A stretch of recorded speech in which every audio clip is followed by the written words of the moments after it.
మీ దగ్గర బైక్ లేదా? Zepto, Rapido, Uber చేద్దాం అనుకుంటున్నారా? నో ప్రాబ్లం, ఈ రైల్ లాస్ట్ వరకు చూడండి, మీకు ఒక సొల్యూషన్ దొరికేస్తుంది. ఇక్కడ ఒక బండి కనిపిస్తుంది కదా, ఇదే బిజిల్ రైడ్. ఇది ఎలక్ట్రిక్ బండి, ఇది రెంట్కి మాత్రమే ఇస్తారు. సో మీరు రెంట్కి తీసుకొచ్చి పెట్టిని 2000 డిపాజిట్ పే చేయాలి. అండ్ రెంట్ మీరు ఎన్ని రోజులు తీసుకుంటున్నారో అన్ని రోజులు పే చేసి తీసుకోవాలి నార్మల్గా అయితే. కానీ మీరు వీళ్ళ ద్వారా కింద ఉంది ఒక నంబరు, ఆ నెంబర్కి కాంటాక్ట్ అయ్యి వీళ్ళ ద్వారా జెప్టో, ర్యాపిడో, ఊబర్లో జాయిన్ అయితే మీరు జస్ట్ డిపాజిట్ పే చేస్తే చాలు.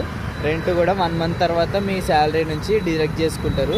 అంటే మీరు ఎర్న్ చేసిన తర్వాత దానిలో నుంచి డిడక్ట్ చేసుకుంటారు. అండ్ మీ బండి మీ దగ్గరే ఉంటుంది. సో మీరు దానిలో ఎర్న్ చేసుకోవచ్చు అండ్ మీ పర్సనల్గా యూజ్ చేసుకోవచ్చు. మీకు ఏమైనా వేరే ప్లాట్ఫామ్ అండ్ జొమాటో ఏమైనా పార్ట్ టైంలో చేసుకుంటే అందులో యూజ్ చేసుకోవచ్చు. సో క్రేజీ ఉంది కదా ఆఫర్. మీకోసం ఇంకొక మనీ సేవింగ్ ట్రిక్ చెప్తా వినండి. కింద ఒక రిఫరల్ కోడ్ కనిపిస్తుంది కదా, మీరు యాప్ డౌన్లోడ్ చేసినప్పుడు ఈ రిఫరల్ కోడ్ యూజ్ చేయండి. యూజ్ చేస్తే మీకు 200 కాయిన్స్ ఇన్స్టాంట్గా వచ్చేస్తాయి. మీరు బుకింగ్ చేసుకోకర్లేదు, బుకింగ్ చేసుకునే ముందే వస్తాయి. అంటే ఫస్ట్ బుకింగ్కే మీరు ఈ కాయిన్స్ యూజ్ చేసుకోవచ్చు. ఇంకేంటి లేట్ మరి, ఫస్ట్ యాప్ డౌన్లోడ్ చేసుకుని వాళ్ళ నెంబర్కి కాల్ చేసేయండి. అండ్ రిఫరల్ కోడ్ ముఖ్యం, బిగులు 200 కాయిన్స్ వస్తాయి. ఎందుకు మిస్ చేసుకుంటారు చెప్పండి.